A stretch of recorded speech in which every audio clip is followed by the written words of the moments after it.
Good evening. My name is Garen Jinbachian, and I'm the Community Coordinator of the Armenian National Committee of America Western Region, and I will be your host for the evening.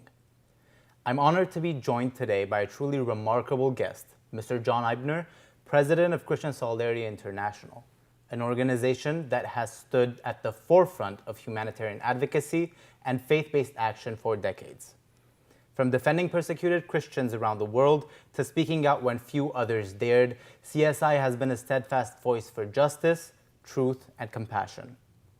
Today, we'll be discussing their historic involvement with the Armenian people, from the early 1990s war in Artsakh to the recent humanitarian crises followed by the blockade and exodus of Artsakh's Indigenous Armenians.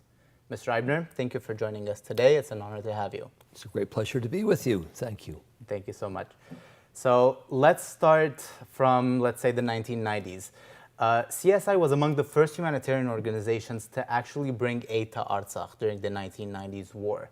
What drew your attention to the Armenian cause back then, and how did that moment shape your organization and long-term involvement?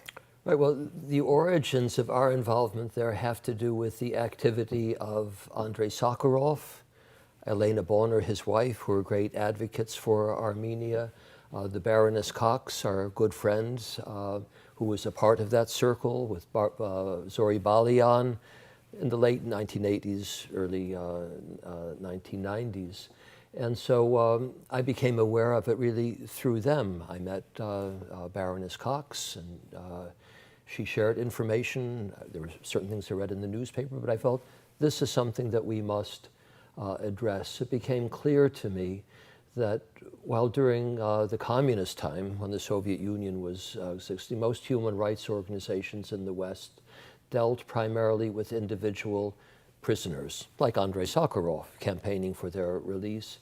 It became clear to me, largely because of the Karabakh problem, that it would be entire communities that face existential threat as the world underwent this changes. You had it in the former Yugoslavia, you had it in Karabakh, and because it was primarily a Christian community that was being victimized, again, the reports that we had pointed to entire Armenian villages being deported. In other words, ethnic cleansing was underway. We felt we must go to investigate. I invited Lady Cox to join a CSI mission, and she participated, and we made we had great benefit of her enormous contribution to the cause, especially on the advocacy front. And we went and we saw, were shocked by what we witnessed, and felt that we shouldn't just go home, write a human rights report, do an interview or two for the media, and move on to other things. We need to go back and to focus, and we focused and kept driving that nail until the ceasefire brought about an end to the hostilities, and Karabakh was able for a time to grow and thrive on its own. But that's the background story to how we got involved. That's very interesting, and it's very much appreciated that even from back then that the conflict of Artsakh was on your guys' radar, and it's really amazing all the work that you have done. I just say we had to, of course, break a blockade. Karabakh was under blockade at that time, and there was really no one else from the Western world addressing this problem in Karabakh. We went and there were no other Western NGOs. The UN was not there. The Red Cross was not there. The only few other outsiders that we saw were some journalists or human rights people from it was actually still the Soviet Union when we started the work, but Soviet Union, Russia, who had been a part of the Andrei Sakharov Human Rights Circle, and they were able to come in and do advocacy work and probably bring in some aid from the side of Russia, whereas we were coming from the side of the Western world. So when the world remained silent, mostly the Western world remained silent, the CSI institution spoke up. So what moved your organization to take such a consistent and public stance for the people of Artsakh and the Christians in Artsakh? Well, there were several things. One was the horrible humanitarian situation that we witnessed. Our local host on the first visit was the medical doctor who was responsible for the general hospital in Stepanakert. And the place was in ruins. They had nothing, really, literally nothing, no aspirin. So when there were soldiers or civilians, that matter, that needed amputations, they were given the local brandy and hope for the best. That was really all that they had. And actually our first little tiny humanitarian aid action was to bring a small quantity of morphine in for the doctor to give to the patients that were really suffering terrible kinds of pain. So there was simply the humanitarian side. But then we know that it's a tiny Christian community under threat. You know, I'm a historian by background. I know something about the genocide, and it became clear to me that when people should not only speak about the genocide during the First World War, that was, in my view, the great climax of genocide, or a great wave of genocide, but it of course actually started earlier with massacres in the Ottoman Empire. There was this great horrific climax during the First World War, but the process didn't come to an end then. It carried on in different forms, in different shapes, and in different ways. And again, with the collapse of the Soviet Union, there was another wave of acts of genocide, religious and ethnic cleansing. And CSI, well, we stand on two pillars, actually biblical pillars as a Christian organization. One is a passage in 1 Corinthians where St. Paul says, when one part of the body of Christ suffers, the others suffer with it. You know, like we're supposed to feel the suffering and to respond like a healthy body. Mm-hmm. So the healthy response is to do what we can to help the suffering part of the body. And of course, there's the other pillar, simply the parable of the Good Samaritan, where there is somebody in need. You help, you don't ask who they are, what your religion is, you try to help. Moreover, in the parable of the Good Samaritan, you find that the Good Samaritan took some risk in helping an unknown person. The Samaritan might have died. The Samaritan might have been expected to pay a lot of money or find himself in some difficulty. So there's an element of risk that is involved in what CSI does. We tend not to play it entirely safe in the same way that maybe others do for their own reasons. Yeah, that's arguably why perhaps you've been more effective than some other organizations. Well, that's why we were there in yes. Karabakh, while others were not there, especially at the early stages before the ceasefire. Mm-hmm. No UN, no Red Cross. The two major kind of institutions that the world looks to respond to these kinds of crises were not able to do so. Yeah, yeah. As you've mentioned before, you've led or supported fact-finding missions in Artsakh itself, or in the region as a whole. So what did you personally witness, or what did CSI uncover that the international community must understand about what happened in Artsakh?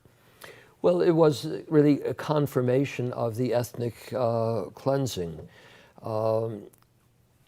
There's enormous human suffering in that situation, and everybody in that community, whether they were Azeris or it's war and people suffer. But what was clear is that the Armenians were targeted for religious and ethnic cleansing, being driven out of their communities.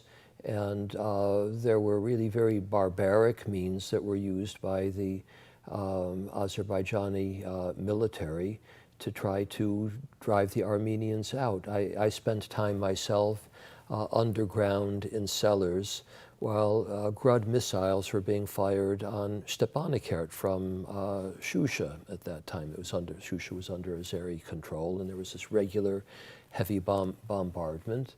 And the rest of the world seemed not to be aware of this, so we always took journalists with us. It wasn't just, say, Lady Cox, myself, and some other CSI colleagues that went. We always tried to make sure that there were journalists who would go back home and report.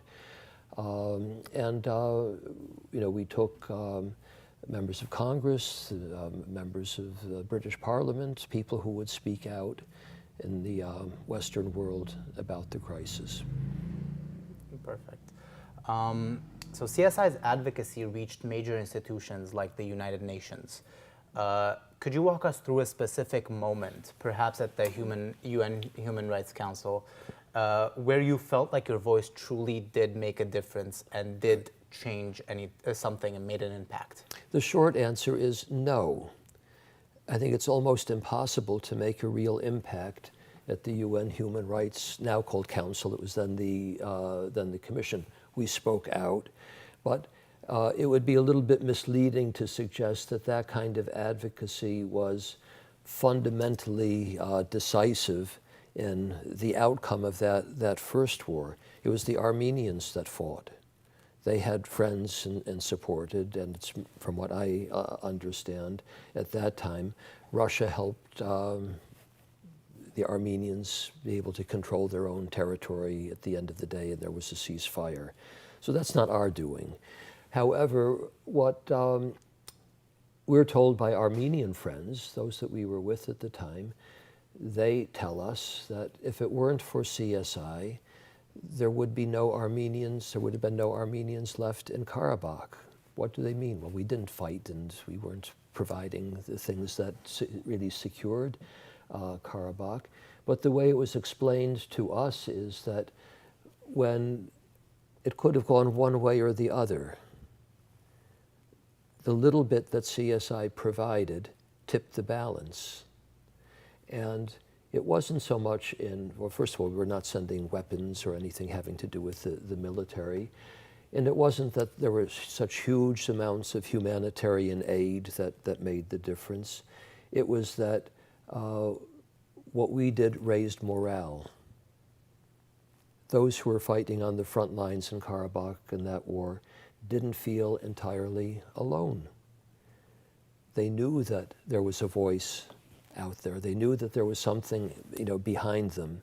And some of our Armenian friends who explain it like that, of course, they are flatterers. They will flatter us, and it makes us feel nice to say such things.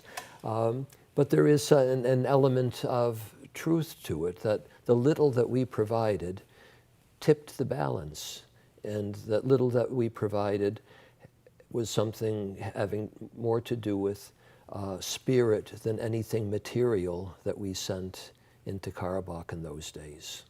Yes, well, I assume in an extreme and grave circumstance such as those times have been for the Armenians in Artsakh and the people fighting for, every single drop of help, I think, would have counted, either in spiritual help or actual physical help, or just the fact that knowing that they are not alone, like you said. I think that had played a big impact by CSI, and I can kind of attest for it from the diaspora, and because that's more so of what we did as well, with letters to the soldiers and stuff of that nature. Things in general that would actually raise morale in a sense that the whole world is, there are people in all parts of the world that are actually following, and they're giving you their support, and all you have to do is just keep going. And the material aid is not separate from like the spiritual side of things when it comes to moral support. The two go together. But that was, I believe, our greatest contribution. And of course, CSI was not the only party doing this. There's the diaspora. There were not other Western organizations at that time, but there was the diaspora in the Western world, diaspora in Russia, elsewhere in the world. And there were many signs of solidarity that came from that quarter that raised the spirits and morale of those who were trying to secure the presence of the Armenian community in Artsakh. Correct, exact. As a faith-based human organization, why do you believe that groups like CSI have a unique moral responsibility to speak up during crises like the blockade and ethnic cleansing of Artsakh, and then the exodus of all indigenous Armenians from the land? Okay, well, I mentioned that CSI stands on two biblical pillars. You know, when one part of the body suffers, the other suffers with it. That implies that you should do something, Good Samaritan. But the world doesn't operate on those pillars. There are other pillars that on which they operate, and CSI is a small organization, and it's an independent organization. We get no funds from government. That frees us to do things that others will not do. We spoke about the UN agencies, the Red Cross. They're bound up in the international state system. Most of their funding comes from states. They have to follow certain rules that are established by the states. And so there are limits. The reason why the Red Cross and the UN were not in Karabakh at that time was not because the leadership of the UN or the leadership of the Red Cross didn't care personally. They couldn't act. Their institutions could not respond to the crisis because they were tied up in the politics, and they would have suffered serious consequences had they done so. So they tend to stay away. And many other organizations will just shy away from controversies. They don't want to be involved in controversy.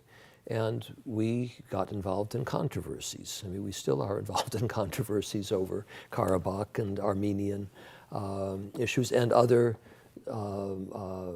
human rights issues, religious freedom issues that we take up. There's a tendency to play it safe. It's the unfortunate reality of the situation. And yeah. if you don't do what power would like you to do, you end up being marginalized. Yep. Or worse, if you start gaining traction and making an impact. The powers that do not want you to do what we're doing will find ways to try to neutralize you, whipping up some kind of opposition against what you're doing and trying to create problems and confusions for you. That's really disheartening to hear, but it's unfortunately the reality of how the world works at this point. Absolutely. So I know we touched up briefly on this, but I want to go a bit further in detail.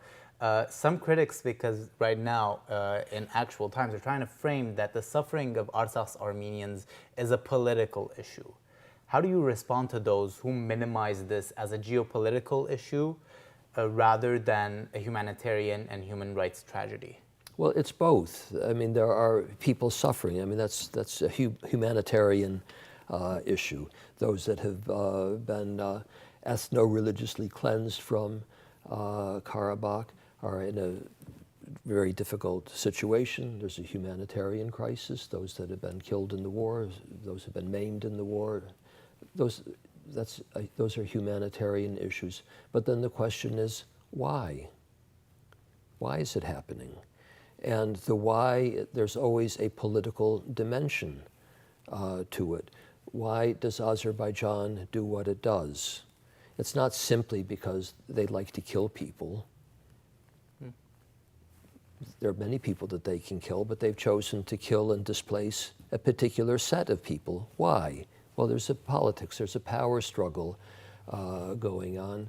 And we know that in the case of the Armenians, there's this long, it's centuries old, the political culture of the Islamic Turkic powers of the region is that a Christian entity must not have political agency. Full stop. And if a Christian people, nation, rises up and begins to have political agency and make demands or have an aspiration for independent statehood to be able to defend a national interest, it must be challenged, and genocide was used in a huge, horrible way during the First World War. It was for political reasons, so the two go hand in hand. There is politics behind persecution, always. Jesus was crucified for political reasons.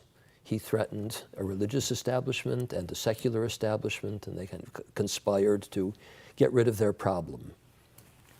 Correct. That's very enlightening to actually think about it in that sense, that it's always hand in hand. So the CSI has defended persecuted Christian communities worldwide. How does your work with the Armenian people then and now reflect on CSI's mission and evolution as an organization? Well, the work that we did in Artsakh, to use the Armenian term, in the 1990s, was something new for CSI. And I came to CSI in 1990. That was the beginning of my career there. Before then, while we dealt with religious freedom issues globally, it operated like a little Christian Amnesty International, and the main focus was on Christian prisoners of conscience, those in the Gulag, those in Eastern Europe,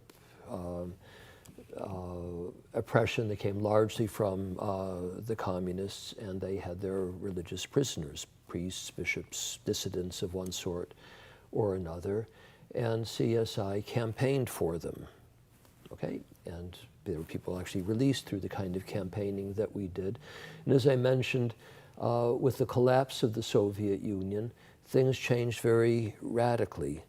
And then you had not just individual dissidents, individuals who were problems for the authorities that were persecuted, but in the case of Artsakh, it was an entire community. So we had to change the way we did things. We spoke about the humanitarian actions. Our first humanitarian actions as an organization were in Nagorno-Karabakh. It was because of the situation in Karabakh that our founder president, Pastor Hans at that time, decided we're not going to just send protest cards to heads of state saying, please stop what you're doing.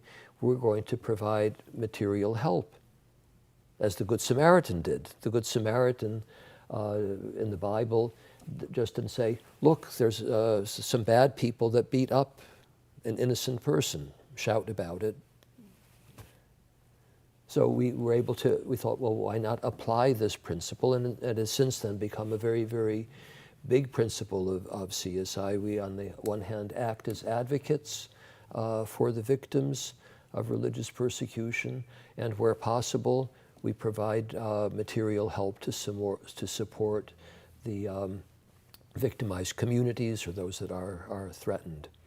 The two go hand in hand. So it was because of what we discovered in Artsakh that CSI evolved into really a very different looking organization. The spirit is the same, but what we're doing and the way we do it is very different from the time of the late 1970s, 1980s, and the early days of CSI. Very interesting to hear. So we have, Artsakh and the Armenians to thank for that. And many people around the world who benefit in Nigeria and Syria and Iraq and many other places don't know the backstory of this, but they should know that it's because of the Armenians and our relationship with them that work for CSI started. Very interesting to hear about how the whole methodology of the organization kind of evolved into something that it is right now. And it's good to hear that other communities are now getting results from those new set of skills or new set of methodologies that you guys have implemented, let's say, to be more effective and be more, let's say, omnipresent and effective, if you will. Throughout your cooperation with the Armenian diaspora, let's bring it back to kind of the diasporan region, what have you learned about resilience, advocacy, or faith under pressure? Well, the Armenians have held on to their faith for centuries under pressure. Sometimes the pressure has been greater, sometimes not so great. But the community has hung together. Of course, every community has its differences and internal problems and so on, but there still is a community. And the community functions in a way where it practices the principle of solidarity, and we share in that. So in a way, we're partners of the diaspora in trying to express solidarity with those who are in now Armenia proper itself, because the Karabakhis have gone there. But in, of course, Armenia today, there are more and more religious freedom problems, and we don't turn the blind eye to them. I was about to get to that in my next question. I was going to kind of segue into it, but this is a good point to do that. So as you mentioned today, we are witnessing troubling developments in Armenia itself, including political pressure on religious leaders. What message would you share with the people of faith and conscience, both inside and outside Armenia? Okay. My message, if we apply the principles of Christian solidarity, stand in solidarity with those who are in prison. Don't be persuaded persuaded not to show solidarity by people saying, oh, this one did something immoral, this one did something bad, I don't agree with the politics of all of these people. That's not the point. These people who are imprisoned now, the archbishops, the bishop, other priests, should not be behind bars. Or the patron of the church, Samvel Karapetyan. It's very clear that there's a political effort to gain control, political control of the church, and illegal, and also immoral methods are being used in that power struggle. And for us, a red line has been crossed when you start arresting archbishops, bishops, priests, and intimidating them, having wiretaps, and putting a patron of the church behind bars, nationalizing the business. And it's all obviously orchestrated, because we hear leadership figures basically speaking to that, saying that these are the enemies and these are the political enemies and they need to be removed from the scene. So from our point, I mean, we're not Armenian politicians. I don't care who is the prime minister or what party is in charge of the country. But a red line has crossed, and people of faith should stand in solidarity with the victims of persecution and not find reasons to stand in solidarity with the perpetrators. It's really that simple.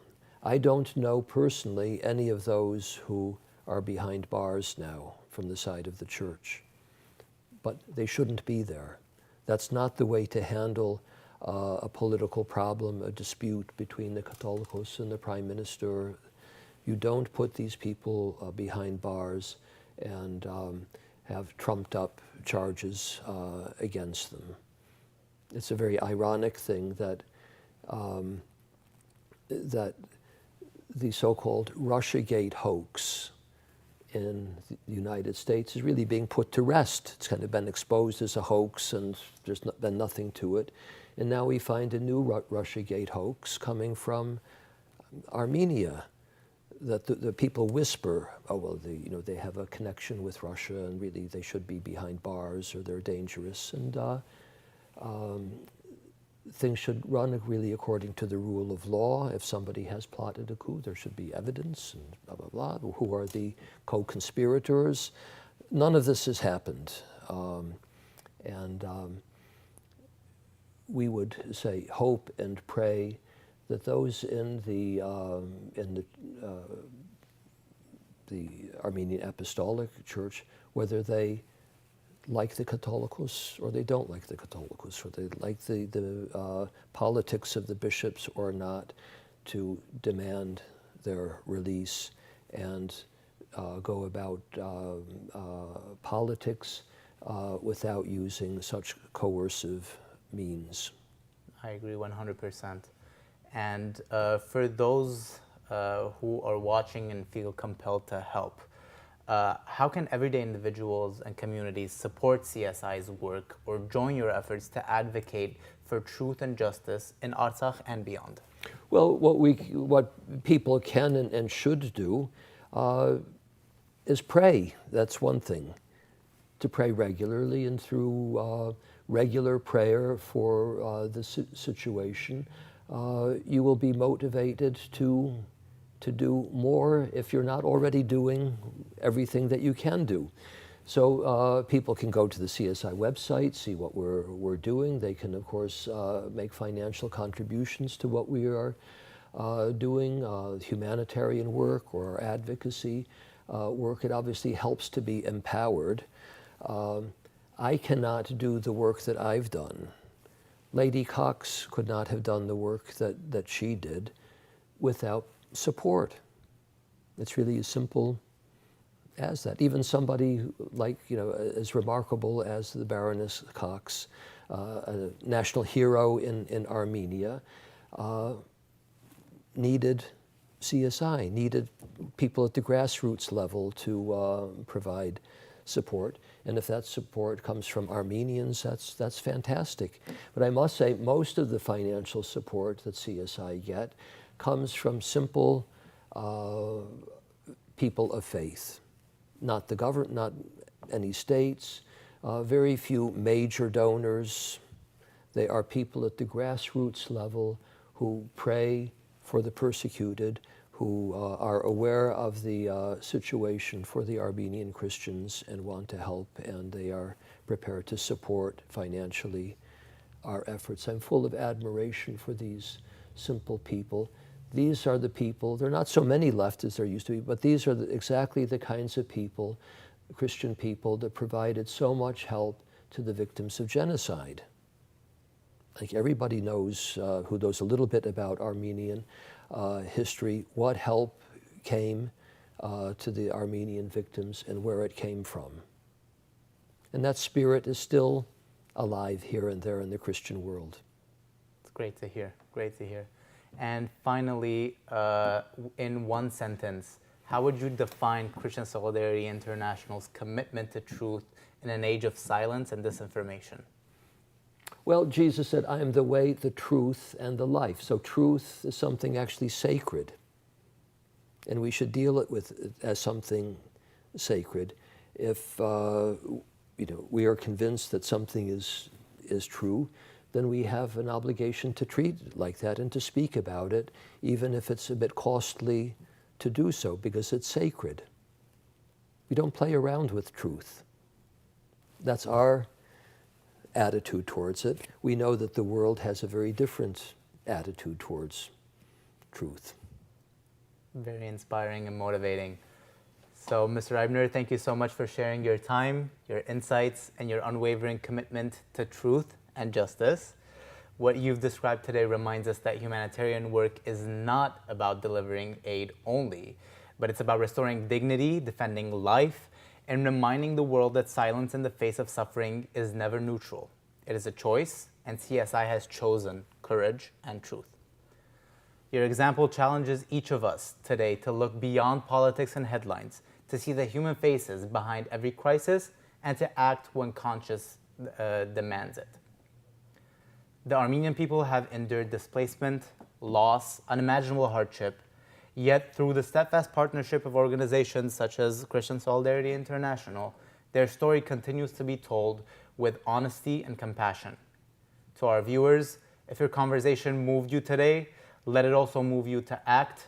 Don't forget to visit CSI's website, donate, or support in any way that you can.